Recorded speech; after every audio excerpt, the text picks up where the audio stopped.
اللہ اکبر. حضرت علی مرزا رضی اللہ تعالیٰ عنہ کیا خوبصورت بات فرماتے ہیں. جو وظائف ہیں فرماتے ہیں لوگوں ٹی وی پہ بتاتا ہوں، تم راز کی بات سن لو آج مجھ سے. راتوں کو رازق کو تلاش کرنا شروع کر دو. راتوں کو رازق کو تلاش کرنا شروع کر دو.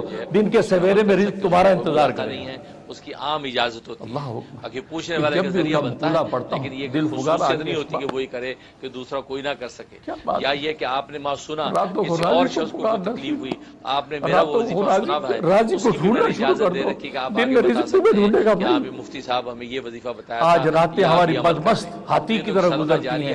آنکھ بند کی اجازت دے رکھی ہے، کب نہ فجر نہ عشاء، کب اٹھے ہو سورج نکل آیا. باقی جو ہے وہ دو وقت سورج پہلے نکل کے تمہیں بتا رہا ہے دیکھو اس دور میں میں تم سے کم وقت میں مالدار ہونا چاہتا ہوں. تو تھا ننھی منی چڑیاں صبح صبح چہچہا کے کہتی مالدار کی بجائے دلدار ہوں. میں اپنے رب کی یاد کے لیے مالدار ہونے سے پہلے آپ دلدار ہو جائیں. دل کسی کو دینا سیکھ لیں. دل جب ایک دفعہ کسی کو دینا سیکھ لیا آپ نے تو بس انشاءاللہ مالدار ہونا پیروں میں ہوگا. ہم مالدار ہو جاتے ہیں، دلدار نہیں ہوتے. اللہ کے دلدار ہو، اپنا دل اللہ کے حوالے کرنا سیکھ لیں. اور یہ دل بڑی مشکل سے بن پاتا ہے. دل خواجہ مظلوم کہتے ہیں یہ دل بڑی مشکل سے بن پاتا ہے. دل لوگ بڑے دعوے کرتے ہیں جی ماشاءاللہ ہمارا بڑا دل پاک ہے، ہماری نیت پاک ہے، ہم بڑے پاک ہیں، ہم تو کسی کا برا نہیں چاہتے. یہ سب تصنع بناتے ہیں. جب وقت آتا ہے تو پتہ چلتا ہے سیدھی سیدھی گاڑی چلانا آسان ہے، جب ریورس کرنی پڑتی ہے یا جو ہے پیدل پارکنگ کرنی پڑتی ہے تو پتہ چلتا ہے کتنا ماہر ہے. تو بات ہوئی ہے جب سر پہ پڑتی تو پتہ چلتا ہے کہ ہم کتنے دل کے پاک ہیں. بالکل ایسے جو ہے نا بلی کی طرح مونچھیں نکل آتی ہیں، پنجہ مارنے کو تیار. اس لیے بھائی خیر ایسے دعوے نہیں کرنے چاہیے ہم تو بڑے دل نیک پاک ہیں. تو آپ مالدار کے بجائے دلدار بنیں، اگر وہ فقیروں کو تقسیم دلدار کر رہا بنیں ہو اور اللہ تبارک و تعالیٰ کو دل دیں. جائے جب دلداری اللہ تبارک و تعالیٰ کے ساتھ آپ کی ہو جائے گی تو وہ تو بادشاہوں کا بادشاہ ہے.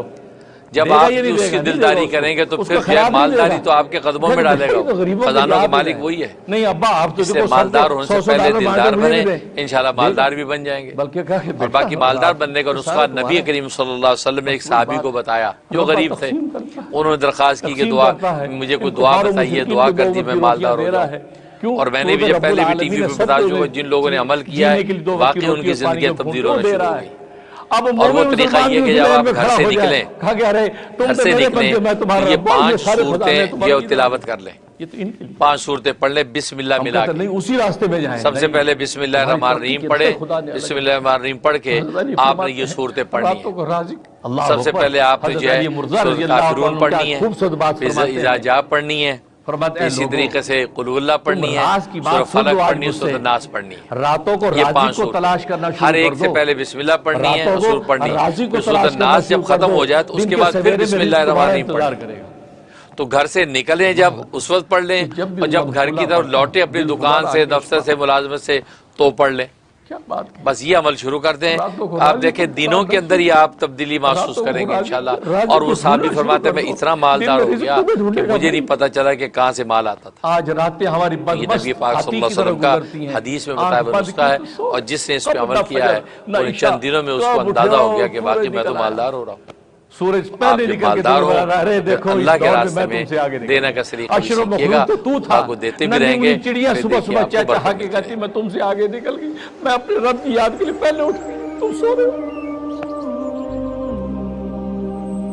نبی اپنی بیٹی جیسے رجب کا مہینہ شروع ہوتا ہے، گویا کہ رجب کے مہینے سے اللہ تبارک و تعالیٰ اپنے بندوں کو عبادت کا ذوق عطا کرنا شروع کر دیتے ہیں.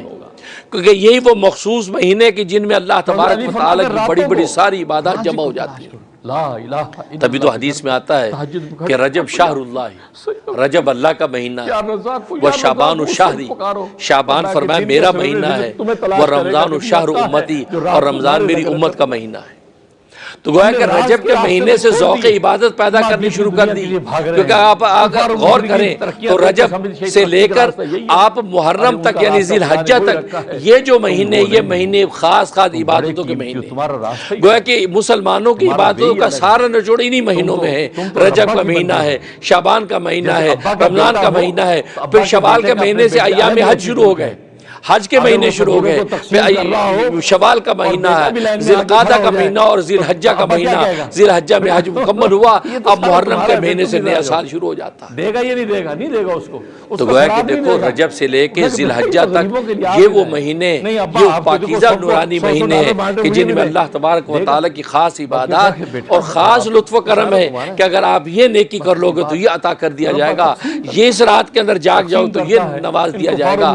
تو گویا کہ یہ وہ مہینے عبادتوں کے مہینے شروع ہو گئے۔ رب العالمین نے سب کو اس لیے رجب کے مہینے میں ایک رات ایسی رکھ دی کہ جس کی وجہ سے پتہ چلتا کہ رجب کو اللہ نے شہر اللہ کیوں کہا، اللہ کے مہینہ کیوں کہا، تو اس میں لیلۃ المعراج رکھ دی، اسراء و معراج کی رات وہ اس کے اندر رکھ دی گئی ہے، اس لیے کہ وہ اللہ کا مہینہ اور اللہ نے اپنی خاص خاص نشانیاں اپنے محبوب کو اس مہینے میں دکھائی، اور اس ایک رات کی وجہ سے پورے رجب کے مہینے کو اللہ نے فضیلت عطا فرما دی۔ ویسے تو جو دعائیں وظائف میں بتایا کرتا ہوں اس کی عمومی اجازت ہوتی ہے، اسپیسیفک کسی ایک کو اجازت دینا ضروری، کسی ایک کو دے بھی دی تو آپ جو جتنے بھی لوگ سنتے ہیں تو میری طرف سے سب کو دلی اجازت ہوتی ہے، وہ میرے جو وظائف کر سکتے ہیں، اگر وہ سیم ان کا مسئلہ ہے تو بالکل کر سکتے ہیں۔ کہ اللہ کا نام اور اللہ کا کام ہی سب کچھ ہے، اس کائنات کی جان اللہ کا نام اور اللہ کا کام ہے، اور یہ اللہ کا کلام تو ہم نے پورا کیا اور اب اللہ کے نام پہ آگئے، اور نام کی طاقت یہ ہے کہ بس نام لیتے لیتے دنیا سے چلے جائیں، آگے کام بن جاتا ہے۔ تو اس لیے جو ہے سوچا کہ اسماء حسنہ، خود قرآن کریم میں اللہ تبارک و تعالیٰ نے فرمایا ہے کہ قل ادعوا اللہ او ادعوا الرحمن ایما تدعوا فلہ الاسماء الحسنى، کہ پیغمبر ان کو کہہ دیجئے اللہ کو اللہ کہہ کے پکاریں یا رحمان کہہ کے پکاریں، یہ سارے اچھے اچھے نام اس اللہ ہی کی ہیں، جیسے چاہے پکارو، یا اللہ کو، یا رحمان کو، یا رحیم کو، یا رؤوف، یا کریم، جس طرح پکارو گے۔ فرمایا یہ خوبصورت حسین سارے نام جو ہے اسی اللہ کے ہیں جو اللہ سب کو دیتا ہے۔ تو یہ اس سے پھر خیال آیا کہ اسماء حسنہ پر گفتگو کروں، تو لہذا آج ہم اللہ کا جو پہلا نام یعنی خود اللہ، جو اللہ کا ذاتی نام، اس سے ہم شروع کریں گے۔ اللہ جو ہے اس مالک اور خالق کا نام ہے جس نے کائنات کو بنایا، کائنات کے مالک اور خالق اور رازق کا نام جو ہے اللہ ہے، اور اللہ جو ہے اللہ تبارک و تعالیٰ کا ذاتی نام ہے۔ باقی جتنے نام ہیں وہ صفاتی نام ہیں، کسی نہ کسی وصف پر دلالت کرتے ہیں، لیکن لفظ اللہ جو ہے یہ اللہ تبارک و تعالیٰ کا ذاتی نام ہے۔ اور مفسرین نے لکھا ہے کہ تمام اسماء حسنہ میں سب سے اعلیٰ اور افضل ترین نام جو اللہ ہے، کیونکہ ظاہر ہے اللہ کا ذاتی نام ہے، اس لیے علماء فرماتے ہیں کہ یہ علیہ یعلو سے مشتق ہے، علیہ یعلو کو من عطا کرنا، تو اللہ کو بھی اللہ اس لیے کہتے ہیں کہ وہ عطا کرتا ہے، تو عطا بلکہ عطا کرتا ہی اللہ ہے، تو عطا کرنے والی ذات کو اللہ کہا جاتا ہے، اس لیے جو ہے وہ یہ اللہ جو ہے اس ذات کا نام جو ساری کائنات کو عطا کرتا ہے، اور یہ نام ایسا مبارک نام ہے کہ اس وقت بھی تھا جب کائنات میں کچھ نہیں تھا، اور اس وقت بھی ہوگا جب کائنات میں کچھ نہیں ہوگا، بلکہ جب تک یہ نام اس کائنات میں گونجتا رہے گا تو اللہ تبارک و تعالیٰ آسمان و زمین کی کائنات کو قائم رکھیں گے۔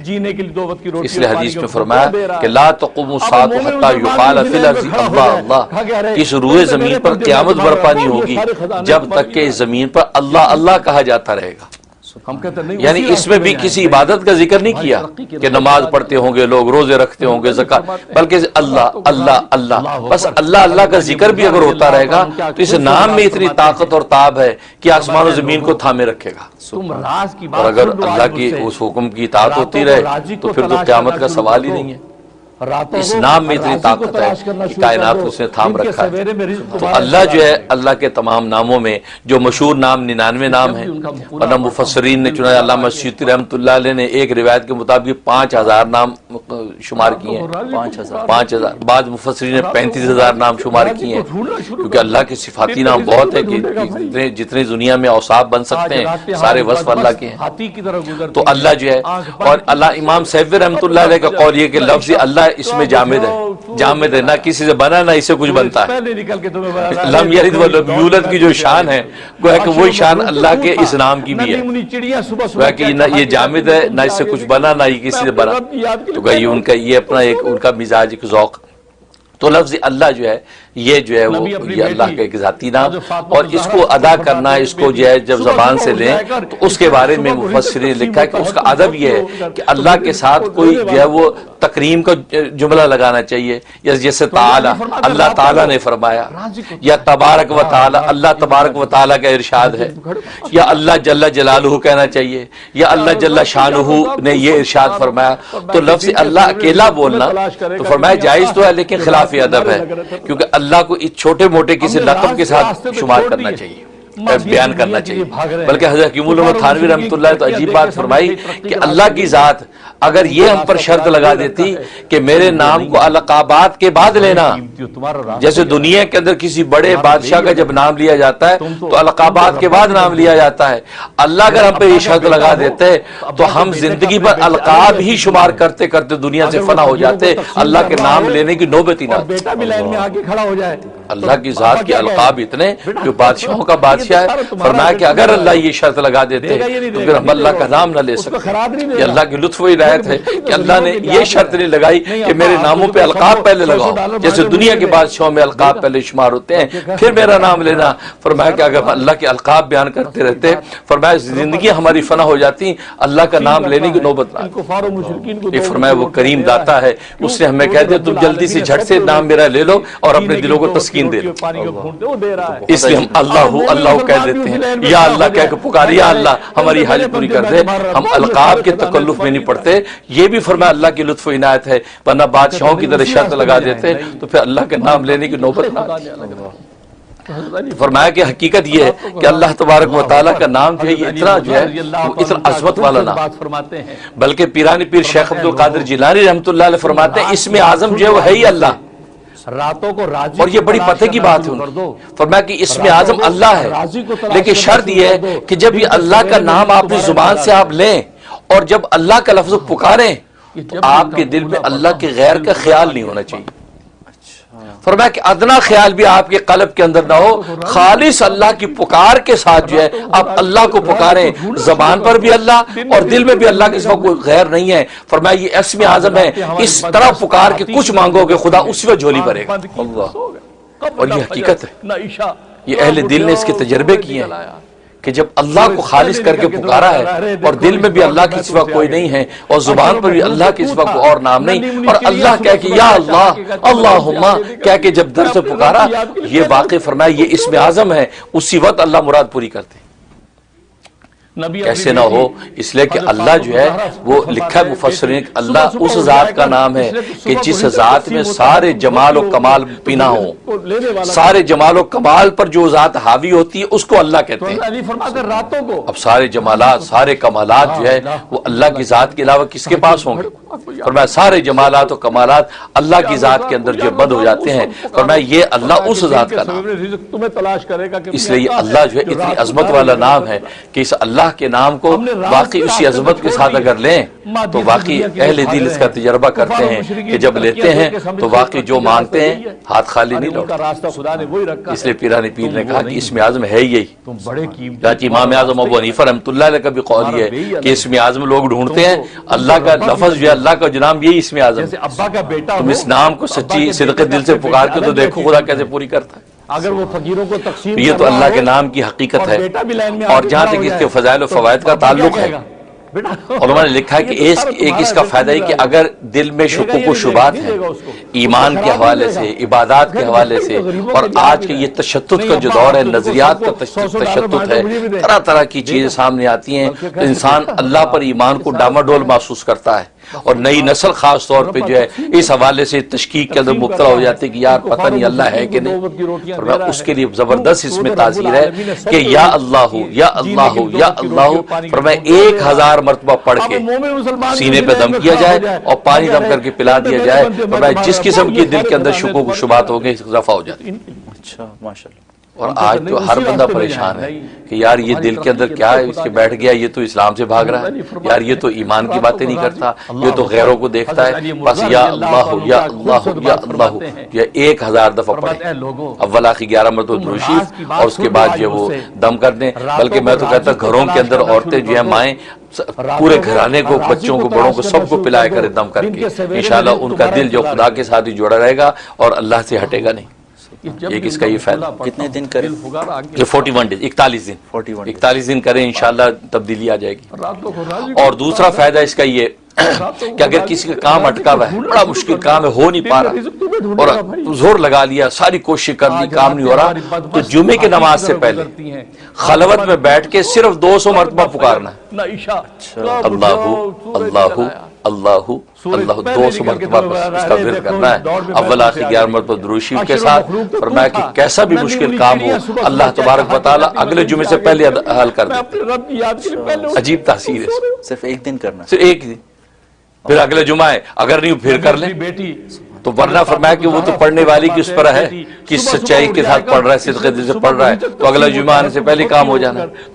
ورنہ فرمایا کہ 7 جمعے پورے کر لے, انشاءاللہ کہیں نہیں جاتا کام, آپ کا کام ہو کے رہے گا. جمعے کی نماز سے پہلے خواتین جمعہ نماز نہیں پڑھتی, گھر میں ہوتی ہیں, تو دیکھ لیں کہ جب لوکل مسجد میں جمعے کی نماز کب ہے, جی 1:30 بجے مثلا جماعت ہے, اس سے پہلے وہ 1 بجے بیٹھ کے گھر میں پڑھ لیں, 12:30 بجے, تو اس سے پہلے پڑھ لیں خلوت میں بیٹھ کے یکسوئی کے ساتھ. انشاءاللہ بہت زبردست عمل ہے. مادیت کی دنیا کے لیے بھاگ رہے ہیں. آپ نے ایک چیز فرمائی تھی حضرت شیخ کے حوالے سے, پیران پیر کے حوالے سے, کہ اللہ اس طرح سے کہے کہ کوئی اور کچھ بھی نہ ہو, خالص ہو کے اللہ کو پکارے. تو خیالات نہ ہونے کا کیا مطلب, اس لمحے میں نہ ہو, کیونکہ اس سے پہلے اللہ کا نام پکارنے سے پہلے بھی خیالات ہیں, اس کے بعد بھی خیالات ہیں. اور پھر خیال نہ ہونے سے کیا مراد, کیونکہ اپنی ضرورت کا خیال تو کم سے کم ہوگا, جس ضرورت کے لیے پکار رہا ہے. اچھا سوال کیا, بہت اچھا پوائنٹ اٹھایا. نہیں, وہ اس لمحے میں جب پکار رہا ہے نا, اور جس ضرورت کے لیے پکار رہا ہے, اس لمحے میں بس یہ تصور و صدقہ دل سے کہ اس ذات کے علاوہ کوئی کرنے والا نہیں ہے, اس کو پورا اسی ذات ہی نہیں کرنا, اور کوئی کر ہی نہیں سکتا. بھلے بظاہر چھوٹا سا کام ہے, مثلا ایک نمک کی ڈلی لینی ہے یا ایک جوتی کا تسمہ, تو تبھی تو نبی کریم صلی اللہ علیہ وسلم نے فرمایا کہ جوتی کا تسمہ ہو یا نمک کی ڈلی ہو, کوئی خدا سے مانگو. حالانکہ نمک کی ڈلی پڑوسی دے دے گا آپ کو, تسمہ دکان سے آپ کو مل جائے گا, لیکن فرمایا اللہ سے مانگو. اس کا مطلب یہ کہ وہ جو بھی چیز آپ مانگ رہے ہیں, اس لمحے میں آپ یہ تصور باندھ کے مانگے کہ اس خدا کے علاوہ اور اس کو جو حل کرنے والا نہیں. اے اللہ خالص ساری کی ساری ہے, ایاک نعبد و ایاک نستعین, تجھ ہی سے ہم مدد مانگتے ہیں. اس شان کے ساتھ ہاتھ اٹھائے گا, اللہ تبارک و تعالی اس میں اعظم کی طاقت پیدا کر کے عطا کرتے ہیں. یہ مطلب فرماتے ہیں لوگوں جزاک اللہ. تم راز کی بات سن